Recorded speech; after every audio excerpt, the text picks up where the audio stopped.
নারায়ে তাকবীর, আল্লাহু আকবার, ইয়া রাসূলুল্লাহ, ইয়া হাবিবাল্লাহ। আওয়ামী লীগের বিচার হবে, অর্থাৎ বিচার হলে নির্ঘাত গণহত্যার দায়ে আওয়ামী লীগ একেবারেই চিরতরে নিষিদ্ধ হয়ে যাবে। বাংলাদেশ এবং কি বলা হয় যে আমাদের চট্টগ্রামের বিভিন্ন জায়গা, সীমান্ত, বিজিবি, অনেক কিছুতে তারা কথা বলে।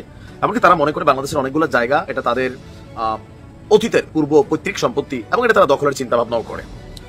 কিন্তু অপরদিকে চীন, তারা শুধু চিন্তা করে না, তারা তাৎক্ষণিকভাবে অ্যাকশনে যায়। কার সাথে? ভারতের সাথে। ঈদ মোবারক।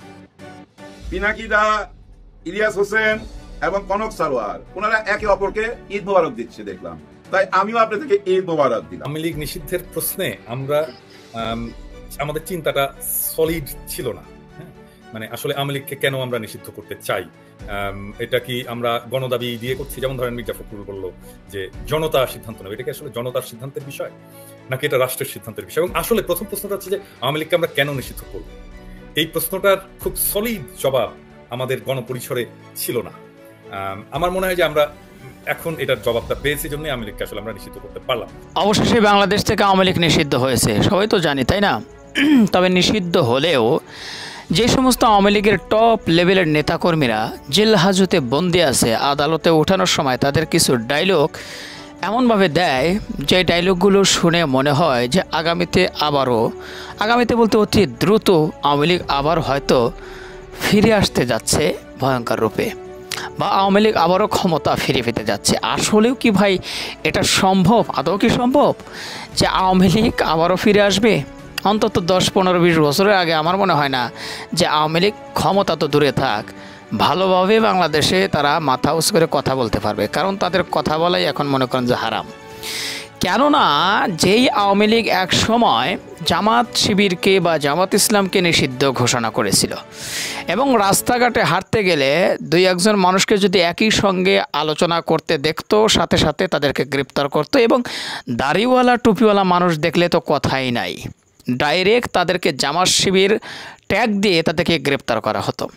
তো এখন বর্তমানে আসলে আল্লাহ তাআলা যে চাইলে সব কিছু সম্ভব, সেটাই বাস্তবতা, সেটাই বাস্তবে ঘটছে। উল্টো এখন আওয়ামী লীগের এমন পরিস্থিতি, এখন আওয়ামী লীগ নিয়ে যদি কেউ বাড়াবাড়ি করে, আওয়ামী লীগের দলীয় সাপোর্ট করে, আওয়ামী লীগকে নিয়ে যদি নিজের পক্ষে টেনে বাংলাদেশ নিয়ে ষড়যন্ত্র করার চেষ্টা করে, ফেসবুক, ইউটিউব, সোশ্যাল মিডিয়া যেখানেই কেন, যদি এটা প্রশাসন জানতে পারে, সাথে সাথে তাকে গ্রেপ্তার করবে এবং 7 বছরের জেল হবে। হ্যাঁ, আর জরিমানা তো আছেও। তো আমি বুঝি না যে এখনও আওয়ামী লীগের নেতাকর্মীরা কীভাবে তাদের প্রভু বা তাদের যেইগুলো বস রয়েছে, তারা তো আসলে দেশ থেকে পালিয়ে গিয়েছে, দেশের বাইরে থেকে তাদেরকে অর্ডার দেয়, আর সেই অর্ডার শুনে তারা ছাগলের 3 নম্বর বাচ্চার মতো লাফিয়ে লাফিয়ে সে আওয়ামী লীগকে সাপোর্ট করে। আসলে বুঝে আসে না তারা কোন আশায়, কোন ভরসায় তাদের কথা শুনে নিজের পাশায় বাড়ি খাওয়ার জন্য রাস্তায় বের হয়। তো যাই হোক প্রিয় দর্শক, আমি আসলে কথা বাড়াবো না, ভিডিওর শুরুতেই কয়েকটি ভিডিওর অংশ বিশেষ দেখেছেন, তো বিস্তারিত সবগুলো ভিডিওর আলোচনাগুলো শুনলে আপনারা অনেক কিছু জানতে পারবেন বা বুঝতে পারবেন। তো চলুন তাহলে আর কথা না বাড়ে, একটা লাইক দিয়ে বিস্তারিত সবগুলো ভিডিওর আলোচনাগুলো শুনে আসি। ভারত থেকে চীন আসলে কত বছর আগানো এগিয়ে আছে প্রযুক্তি সহ বিভিন্ন দিক থেকে, বা ধরেন দখলদারিত্বের দিক থেকে। হ্যাঁ, কারণ ভারতের বিএসএফ, ইভেন আপনার কি বলা হয় যে এই বিজেপি সরকার মাঝে মাঝে বাংলাদেশ এবং কি বলা হয় যে আমাদের চট্টগ্রামের বিভিন্ন জায়গা, সীমান্ত, বিজিবি, অনেক কিছুতে তারা কথা বলে। এমনকি তারা মনে করে বাংলাদেশের অনেকগুলো জায়গা এটা তাদের অতীতের পূর্ব পৈতৃক সম্পত্তি, এবং এটা তারা দখলের চিন্তা ভাবনাও করে। কিন্তু অপরদিকে চীন, তারা শুধু চিন্তা করে না, তারা তাৎক্ষণিকভাবে অ্যাকশনে যায়। কার সাথে? ভারতের সাথে। ভারত যখন পাকিস্তানের সাথে লড়াইয়ের মাঝখানে আছে, কাশ্মীরকে তারা দখল করবে বা পাকিস্তান থেকে ছিনিয়ে নিবে, এই ধরনের চিন্তা ভাবনা করছে।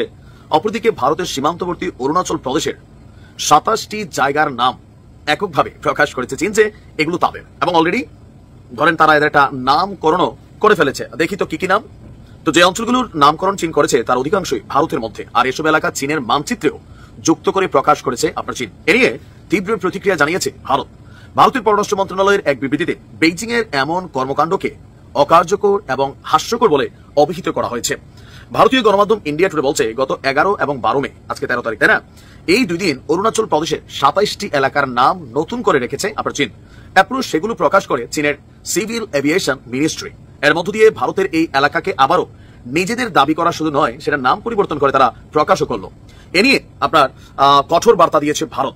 আগেও এমন প্রতিক্রিয়া দিয়ে আসছিল ভারতীয় কর্তৃপক্ষ, তবে চীন তাতে কোনো কর্ণপাত করেনি।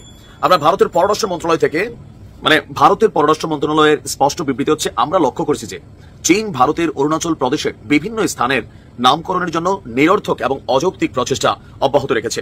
আমাদের নীতিগত অবস্থানের সঙ্গে সামঞ্জস্য রেখে আমরা এই ধরনের প্রচেষ্টাকে স্পষ্টভাবে প্রত্যাখ্যান করছি। অরুণাচল প্রদেশ ভারতের একটি অবিচ্ছেদ্য অংশ ছিল, আছে এবং থাকবে। নতুন করে নামকরণ এই অনস্বীকার্য বাস্তবায়নকে বা বাস্তবতাকে পরিবর্তন করবে না।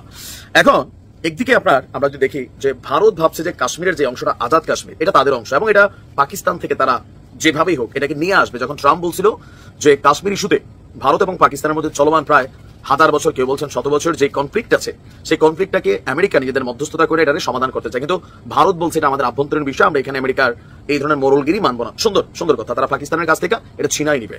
অপরদিকে তাদের কাছ থেকে উল্টা 27টা জায়গা চীন অটোমেটিক ভূমি দখল না করলেও অনেকগুলো জায়গা আপনারা জানেন যে ভারত এবং চীনের মধ্যে খুবই কনফ্লিক্টেড একটা সীমান্ত এরিয়া হচ্ছে এই অরুণাচল। বেশ কয়েকবার দুই দেশের সেনাবাহিনীর মধ্যে হাতাহাতি হয়েছে, আপনার মারামারিও হয়েছে, উত্তেজনাও ছড়িয়েছে। একদিকে যখন ভারতের সাথে চীনের এমন পাকিস্তানের বৈরী সম্পর্ক যুদ্ধ চলছে, অপরদিকে চীনের এই ধরনের অ্যাক্টিভিটিস ভারতীয় জনগণকে বা সরকারকে কিন্তু ভাবিয়ে তুলছে। কেউ বলছে তোমরা কাশ্মীর দখল করবা, তোমাদের তো দখল করে ফেলবে চীন। আওয়ামী লীগ ফিনিক্স পাখির মতো আবার জীবন্ত হবে, এই কথা বলেছেন কে? আওয়ামী লীগ নেতা শাহজাহান খান, যিনি কারাবন্দী। আসলে কি আওয়ামী লীগ ফিনিক্স পাখির মতো জীবন্ত হবে? আওয়ামী লীগের কার্যক্রম যেখানে নিষিদ্ধ, ভবিষ্যতে আওয়ামী লীগের বিচার হবে, অর্থাৎ বিচার হলে নির্ঘাত গণহত্যার দায়ে আওয়ামী লীগ একেবারেই চিরতরে নিষিদ্ধ হয়ে যাবে। তাহলে কি সেই অবস্থা থেকে আওয়ামী লীগ আবার উঠে আসতে পারবে? যেটা শাহজাহান খান বলছেন যে ফিনিক্স পাখির মতো আওয়ামী লীগ আবারও জীবন্ত হবে। দর্শক, ছোট্ট একটা বিশ্লেষণ আছে। তার আগে যারা এখনো ভয়েস বাংলা সাবস্ক্রাইব করেননি তারা অনুগ্রহ করে সাবস্ক্রাইব করবেন এবং লাইক শেয়ার দিয়ে সঙ্গে থাকবেন। আসুন আমরা একটু আলোচনা করি যে কিভাবে আওয়ামী লীগ ফিনিক্স পাখির মতো আবার জীবন্ত হবে। কয়েকদিন আগে আপনারা জানেন যে আন্দোলনে এনসিপি নেতৃত্বে জামাত, হেফাজত এবং অন্যান্য রাজনৈতিক দলের আন্দোলনে সরকার অধ্যাদেশ দিয়ে বিচার শেষ হওয়ার আগ পর্যন্ত সমস্ত কার্যক্রম নিষিদ্ধ করেছে। এরপর বলা হয়েছে যে আন্তর্জাতিক অপরাধ ট্রাইব্যুনালের বিশেষ ধারা যুক্ত করা হবে, সেই ধারায় যাতে ট্রাইব্যুনাল বিচার করতে পারে আওয়ামী লীগ স্থায়ীভাবে আইনগতভাবে নিষিদ্ধ হবে, কি হবে না, অর্থাৎ তার বিচার হবে। সেই বিচার কি হতে পারে এটা অনুমান করা যায় যে গণহত্যার দায় থেকে যেহেতু মুক্ত হওয়ার কোনো সম্ভাবনা নাই, সুতরাং এই বিপুল সংখ্যক নেতাদের অপকর্মের দায় নিয়ে আওয়ামী লীগ হয়তো নিষিদ্ধ হয়ে যাবে। আচ্ছা, যদি নিষিদ্ধ হয়ে যায় আওয়ামী লীগ কি আবার জীবন্ত হতে পারবে? আপনাদের কাছে নিশ্চয়ই মনে আছে যে আওয়ামী লীগ আসলে নিষিদ্ধ হয়েছিল, আওয়ামী লীগ নিজেই করেছিল নিজেদেরকে নিষিদ্ধ। শেখ মুজিবুর রহমান বাকশাল করার মধ্য দিয়ে, শুধু আওয়ামী লীগ না সকল রাজনৈতিক দল নিষিদ্ধ করার মধ্য দিয়ে বাংলাদেশ কৃষক শ্রমিক আওয়ামী লীগ অর্থাৎ নতুন নাম দিয়ে একটি দল করে, একটি দল থাকবে আর সকল দল নিষিদ্ধ। আওয়ামী লীগ সহ জাসদ, সিপিবি সকল রাজনৈতিক দল নিষিদ্ধ করেছিল। তারপর 15ই আগস্টের পর রাজনৈতিক পট পরিবর্তন হয় এবং সেই পট পরিবর্তনের পর অনেক দিন পর্যন্ত কোনো রাজনৈতিক দলের কোনো কার্যক্রম ছিল না। তারপর জিয়াউর রহমান ঘরোয়া রাজনীতির সুযোগ দেন, অর্থাৎ জিয়াউর রহমান প্রয়াত শহীদ প্রেসিডেন্ট জিয়াউর রহমান ক্ষমতা আসার পর আস্তে আস্তে রাজনীতির অঙ্গন ধীরে ধীরে কাজ করতে শুরু করে বা রাজনৈতিক দলকে তার কার্যক্রম করার সুযোগ দেওয়া হয়। প্রথমে ঘরোয়া রাজনীতি, তারপর উন্মুক্ত রাজনীতি। সেই সুযোগে আওয়ামী লীগ বাকশাল নাম দিয়ে আবার আওয়ামী লীগ নাম দিয়ে রাজনৈতিক কার্যক্রম শুরু করে। সেই অবস্থায় ফিরে আসতে তার লম্বা সময় অতিক্রম করতে হয়েছে। লম্বা সময় পর 1996 সালে ক্ষমতায় আসে, অর্থাৎ 15ই আগস্ট আর 1996 সাল, এই লম্বা সময় আওয়ামী লীগ আর ক্ষমতায় আসতে পারেনি। এবং আওয়ামী লীগ আবার যেই আওয়ামী লীগ নিজেরা নিজেদের কবর দিয়েছিল, সেই আওয়ামী লীগ প্রয়াত শহীদ প্রেসিডেন্ট জিয়াউর রহমানের হাত ধরে আবার সামনে চলে আসে বা ফিনিক্স পাখির মতো জেগে ওঠে। তো সেই ফিনিক্স পাখির মতো জেগে ওঠার পেছনেও কিন্তু কৃতিত্ব আওয়ামী লীগের ছিল না, সেটা প্রয়াত প্রেসিডেন্ট জিয়াউর রহমানের ছিল। এখন শাহজাহান খান বলছে যে আওয়ামী লীগ যখন কিছুদিন আগে তার কার্যক্রম নিষিদ্ধ করা হলো, আওয়ামী লীগের যখন বিচার করা হবে, এই শাহজাহান খানের মতন মানুষদের যখন বিচার করা হবে সেই সঙ্গে দলেরও বিচার করা হবে, বিচার করলে নিষিদ্ধ হবে। কিন্তু শাহজাহান খান বলছেন যে আওয়ামী লীগ ফিনিক্স পাখির মতো আবার জীবন্ত হবে। কি বলেছেন?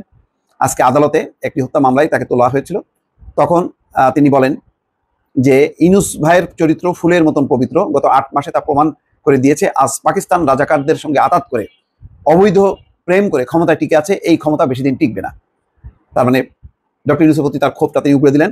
তারপর বলছেন যে গ্রেপ্তার দেখানোর পর হাজতখানায় নিয়ে যাওয়ার সময় আওয়ামী লীগের এই নেতা বলেন আওয়ামী লীগকে ধ্বংস করা যায় না, আওয়ামী লীগ ফিনিক্স পাখির মতো আবারও জীবন্ত হবে। নির্বাচন করবেন কিনা জানতে চাইলে ইনশাল্লাহ যখন সুযোগ পাবো করব। নির্বাচনের জন্য প্রস্তুত এমন প্রশ্নের বলেন অবশ্যই প্রস্তুত, ইনশাল্লাহ নির্বাচন করব। যাই হোক, তিনি বলছেন যে আওয়ামী লীগ নির্বাচনের দল, নির্বাচনের জন্য প্রস্তুত। কিন্তু ওই যে আওয়ামী লীগ ফিনিক্স পাখির মতো জেগে উঠবে, সেই বাস্তবতাটা কি এখন আছে? যে হারে গণহত্যা এবং 15 বছরের দুঃশাসন অপশাসন, প্রতিটা রাজনৈতিক দল তাদের চোখে এক ঘৃণিত দল আওয়ামী লীগ। সেই আওয়ামী লীগ এতগুলো দলকে পাশ কাটিয়ে আবার উঠে আসতে পারবে, অনেকে মনে করেন সেটা সুদূর পরাহত। ঈদ মুবারক, ঈদ মুবারক। পিনাকি দা, ইলিয়াস হোসেন এবং কনক সারোয়ার ওনারা একে অপরকে ঈদ মুবারক দিচ্ছে দেখলাম, তাই আমিও আপনাদেরকে ঈদ মুবারক দিলাম।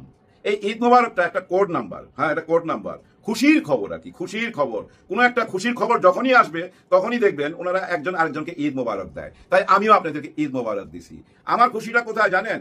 এমন একটা শয়তান ধরা পড়ছে, যে শয়তানটা একজন আমাকে বলছিল একবার একটা কথা, ওই কথাটাই বলি, যে 1200 শয়তান মারা গেলে এমন একজন মমতাজের জন্ম হয়। একটা মেয়ে বলছিল আমাকে। আমি তো জানেন সিনেমা জগতের মানুষ, সব ধরনের মানুষের সাথে আমার উঠা বসা। আমাকে এমন একজন এই কথাটা বলছিল, সে ওই পথেরই পথিক। তো ও বুঝছেন কলগাল, সোজা কথা কলগাল। তো ও যখনই বিদেশ যায় দেখি যে যায় একটা ব্যাগ নিয়ে, যখন আসে 3-4টা ব্যাগ নিয়ে আসে, বুঝছেন। আবার আমাকে ওইগুলা মোবাইলে দেখায় কি কি কিনছে না কিনছে। এই আবার আমার জন্য গিফট আনে, ওই যে পারফিউম টারফিউম নিয়ে আসে। তো ওর সাথে একদিন কফি খাইতে খাইতে কথা বলতে বলতে জিজ্ঞেস করলাম ঘটনা কি, যাও একটা ব্যাগ নিয়ে আসো 5-6টা নিয়ে, হাজার হাজার ডলার, কারণ কি, ঘটনা কি? তখন আমাকে বলছিল হ্যাঁ ওনাকে বিদেশে পাঠানো হয়। কে পাঠায় জানেন? এই মাসি। এই মাসির নাম বলছিল যে তাকে বিদেশে পাঠায়। এই মাসির কাছে অনেক অনেক আছে, এরকম অনেকের নাম্বার আছে, খুঁজলেই পাবেন। এর কাজই ছিল এটা, হ্যাঁ অনেক আগে থেকে এই কাজ করতে করতেই কিন্তু সংসদে ঢুকে গেছে। হ্যাঁ মনোরঞ্জন করতে করতে সংসদের জায়গা, সংসদকে বানায় ফেলাইছিল নাট্যমঞ্চ, একদম নাট্যমঞ্চ বানায় ফেলাইছে। তো সংসদের জানেন পার মিনিটে কত টাকা খরচ? কয়েক লক্ষ টাকা খরচ। হ্যাঁ 5 মিনিটে নাকি 1 কোটি টাকার উপরে খরচ হয়ে যায় সংসদ যখন চালু অবস্থায় থাকে। এর এসির ব্যবস্থা অন্যান্য সব কিছু মিলায়া, জানি না আমি টোটালটা, এরকম আমি শুনছি। আর ওই সংসদে যায়া সে গান গায়, গান গায়া গায়া শেখ হাসিনাকে খুশি করত। জানেন আপনারা, যখন আয়না ঘরে জীবন মৃত্যুর সাথে মানুষ কাতরাইতো, যখন কোনো গুম হইতো, খুন হইতো, তখন সে শেখ হাসিনার বাসায় যায়া গান গাইতো। হ্যাঁ গান গাইতো। আপনি জানেন ওপেন ফিল্ডে সে কি কথা বলছে শহীদ রাষ্ট্রপতি জিয়াউর রহমানকে নিয়ে? শহীদ ওনার একজন তবলচিন নাম, ওই শহীদের সাথে মিলায়া শহীদ রাষ্ট্রপতি জিয়াউর রহমানকে নিয়ে ব্যঙ্গাত্মক কথাবার্তা বলছে। এমনকি বেগম খালেদা জিয়ার জন্ম নিয়ে ও প্রশ্ন তুলছে। এই মহিলা হ্যাঁ ব্যঙ্গ করতো, খারাপ কথা বলতো, এগুলো আপনারা দেখছেন। এবং এই অনলাইনে আওয়ামী লীগের চ্যানেলগুলোকে ব্যবহার কইরা সে মানুষকে হুমকি দিত, মানুষকে বলতো যে আমাদের সঙ্গে পুলিশ আছে, র্যাব আছে, আবার আছে সেনাবাহিনী। হ্যাঁ সেগুলো বলতো অনলাইনে, আপনারা দেখছেন এগুলা, আমার কাছেও ভিডিও আছে। আপনারা কিছুতে ভয় পাবেন না, আমার প্রশাসন আছে শক্তিশালী, কি আছে না? পাশাপাশি র্যাব থেকে শুরু করে পুলিশ প্রশাসন থেকে শুরু করে আবার আর্মিও নামতেছে। সে শুধু এই সংসদ ভবনকে নাট্যমঞ্চ বানায় নাই, যতগুলো নেতা আছে না, ওই যে পাতি নেতা, এদের চরিত্র খারাপ করছে ভাই, এদের চরিত্র খারাপ করছে। আপনাদের মনে আছে ওই যে পাপিয়া একজন ধরা পড়ছিল লাঠি হাতে? হ্যাঁ মনে আছে? লাঠি হাতে বইয়া থাকতো। ওর কি কাজ ছিল? ওর যে কাজ ছিল এর একই কাজ ছিল ভাই। এরা টোটালটাই সাপ্লায়ার। এরা প্রত্যেকটা নেতার চরিত্রকে নষ্ট করে দিছে। হ্যাঁ নষ্ট করে দিছে। কাঁচা টাকা তাদের কাছে, ওই কাঁচা টাকা লুইটা নিছে। এর কাছে খুঁজলে হাজার হাজার কোটি টাকা পাবেন। এই বিদেশে প্রচুর টাকা পাচার করছে ভাই, প্রচুর টাকা পাচার করছে। যাই হোক, এমন একজন নষ্ট মানুষকে নিয়ে কথা বলতে হইতেছে, এরাই দেশটাকে নষ্ট করছে, তাই কথা বললাম। এই মহিলা বাউল গানকে কোন পর্যন্ত নিয়ে ঠাকায় দিছে। বাউল গানের গানে গানে একজন ফ্যাসিবাদের গুণ গায়া বেড়াইতো সারা বাংলাদেশে, এবং বিদেশে যায় ফাংশন করতো। ওই বাউল গানের মধ্যে, বাউল সুরের মধ্যে শেখ হাসিনার গান ঢুকাই দিত, শেখ মুজিবুরের গান ঢুকাই দিত। ফ্যাসিবাদকে সে উৎসাহ দিয়ে যাইতো। এই ফ্যাসিবাদকে জীবিত যারা রাখছিল প্রত্যেকের খবর আছে। ওই যে ঈদ মোবারক বলে না, কেন বলে? ওইটা হলো কোড নাম্বার, প্রত্যেকের খবর আছে। এই যে আব্দুল হামিদ সাহেব পালায় চলে গেল, কেন? ওনাকে পার করে দেওয়া হইলো। তারপরের দিন আইবি রহমান, আবার এই যে বিদ্যুৎ কেন্দ্র ধরা পড়লো। এরপরে একটার পর একটা ধরা পড়বে। আপনারা কি মনে করছিলেন? হ্যাঁ মামুর বাড়ির আবদার, জুলাই গণ অভ্যুত্থানে যারা রক্ত দিল তাদেরকে নিয়ে ব্যঙ্গ করেন, তাদেরকে লাথি মারতে চান। তাদেরকে কিন্তু বুকে টাইনা নিছে কারা? যারা টাইনা নিছে তারাই দেখেন সবচেয়ে আলোচনায়, তারাই কিন্তু এখন রাজনীতির একদম সামনে। তাদের জন্যই তো এই ঈদ মোবারক বলা হয়, বুঝেন না কেন? ডক্টর মোহাম্মদ ইউনূস স্যারকে আপনারা মনে করছিলেন সোজা সাজা ভদ্রলোক মানুষ, আপনারা মনে করছেন উনি কিছুই বলবেন না, উনি তো শান্তির জন্য নোবেল পাইছে, উনি শান্তিপ্রিয় মানুষ। হ্যাঁ উনি শান্তিপ্রিয় মানুষ, কিন্তু দেশের জন্য কতটা কঠিন হইতে পারে বুঝেন নাই? যখন ভারত পাকিস্তান যুদ্ধ লাগছে তখন কি বলছিল? আমাদেরকে প্রস্তুত থাকতে হবে। কেন বলছিল এই কথা? গত 54 বছর বলতে পারছেন যে আমরা প্রস্তুত আছি যুদ্ধের জন্য? ভারতের চোখে চোখ রেখে কথা বলতে পারছেন? পারেন নাই। ভারতের দালালি যারা করছেন প্রত্যেকের খবর আছে। প্রত্যেকেই কিন্তু ওই ঈদ মোবারক কোড নাম্বারের মধ্যে বইরা গেছেন। ওই আমি থাম্বনেলের মধ্যে একজনের ছবি দিছি, আসিফ মাহমুদ সাহেব। আপনার মনের চিন্তা ভাবনা মানুষ বুঝা ফেলাইছে। আপনি কিন্তু একটা লজ্জাকর পরিস্থিতির মধ্যে পড়ে গেছেন। আপনি নিজেই চিন্তা করেন, আপনার নিজের লজ্জা লাগে না? আমার তো লজ্জা লাগে। আপনি তো নিজেও জানেন, আপনি তো নিজেই বুঝা ফেলাইছেন আপনাকে এই দেশের মানুষ আর আগের মতো ভালোবাসে না। এটা আপনি বুঝতে পারছেন। আপনি যদি বিদায় নেন সবাই কিন্তু খুশি হবে। তার মানে কি এই জিনিসটা আপনি তো বুঝতেছেন, বুঝার পর নিশ্চয়ই আপনি লজ্জা পাচ্ছেন। এরকম কিন্তু অনেকেই লজ্জা পাচ্ছে। আমাদের দেশের রাষ্ট্রপতি সুপ্পুর সাহেবকেও কিন্তু অনেকেই চায় না, উনিও কিন্তু এটা বুঝার পরও কিন্তু উনি চুপচাপ বসে আছে, কিন্তু লজ্জাটা তো ঠিকই পাচ্ছে। যাদেরকে জনগণ চাচ্ছে না তারা যদি জোর করে বসে থাকেন নিশ্চয়ই লজ্জা লাগার কথা। কিন্তু ডক্টর ইউনূস স্যার কিন্তু আপনাদেরকে বিদায় করবে না। ওনার ওই ফর্মুলাতে উনি চলেই না। ওনার নোটবুকে এরকম কিছু নাই যে এরে বাদ দাও ওরে বাদ দাও। কারণ কি জানেন, উনি নিজের উপরে নিজে নির্ভরশীল আর আল্লাহর উপরে নির্ভরশীল। উনি আপনাদের বুদ্ধিতে চলবে না, উনাকে আপনারা বেপথে নিতে পারবেন না। তো দেখেন ঠিকই কিন্তু দেশকে ব্যালেন্স করে ফেলাইছে। ৭১-এ যারা স্বাধীনতাই না দিছিল, যে আওয়ামী লীগ স্বাধীনতার সাথে জড়িত, তাদেরকে নিষিদ্ধ করছে। আবার দেখেন যারা এই দেশের স্বাধীনতা চায় নাই তাদেরকেও কিন্তু প্রশ্নের মুখে নিয়ে চলে আসছে।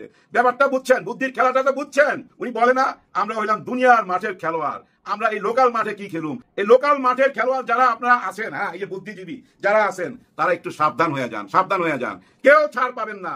উনি কিন্তু বলছিলেন রিস্টার্ট দিতে, আপনারা এর অনেক ভুল ব্যাখ্যা দিচ্ছেন। আপনারা বলছেন নো, উনি তো ৭১-এর কথা বলছে, ৭১-কে ভুলা যাইতে হবে, স্বাধীনতার যুদ্ধকে ভুলা যাইতে হবে, স্বাধীনতার বিপক্ষের মানুষ উনি। এখন কি তা বলতে পারবেন? বলতে পারবেন না, কারণ স্বাধীনতার পক্ষে আর বিপক্ষে এইটাই তো ছিল এই দেশের রাজনীতি। ওই রাজনীতি কবর দিয়ে দিল। দেখেন স্বাধীনতার পক্ষে যারা তাদেরকেও ধরা হয়েছে, স্বাধীনতার বিপক্ষে যারা তাদেরকেও ধরা হবে, তাদেরকেও প্রশ্নের সম্মুখে নিয়ে আসছে। বুঝছেন ব্যাপারটা? একেই বলে দুনিয়ার মাঠের খেলোয়াড়। সাবধান হয়ে যান, দেশ সঠিক পথে আছে, কেউ কিচ্ছু করতে পারবেন না। ওই যে অনেকেই মনে করতেছেন ভারত থেকে এখানে কোনো গুটি নাড়তেছে। আরে ভারতের সঙ্গে যারা হাত মিলাইবে তারা ধ্বংস হয়ে যাবে, ধ্বংস হয়ে যাবে। এই দেশের মানুষ জেগে উঠছে তো ভাই, জেগে উঠছে।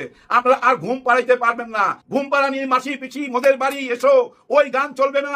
এখন মানুষের ভিতরে ৭১ আর জুলাই গণ অভ্যুত্থান ২৪, ৭১ আর ২৪ এই চেতনা বুকে লালন কইরা এই দেশকে আগে নিয়ে যাবে। প্রিয় দর্শক শ্রোতা, আশা করি সবগুলো ভিডিও দেখেছেন এবং বিস্তারিত আলোচনাগুলো আপনারা মনোযোগ সহকারে শুনেছেন। তো অবশ্যই এবার আপনাদের মূল্যবান মতামতটা জানাবেন। পারলে ভিডিওটি শেয়ার করে সবাই দেখার সুযোগ করে দেবেন। আর আমাদের এই channel Nasir Islamic media centre যদি আপনারা নতুন হন, প্রতিনিয়ত এ ধরনের সকল প্রকার নিত্য নতুন আপডেট খবরগুলো পেতে আমাদের এই চ্যানেলটি সাবস্ক্রাইব করে আমাদের সাথে থাকুন। ইতিমধ্যে যারা অলরেডি সাবস্ক্রাইব করে দিয়েছেন সবাইকে অসংখ্য ধন্যবাদ জানিয়ে ভিডিও শেষ করছি। ভালো থাকবেন সবাই, আল্লাহ হাফেজ।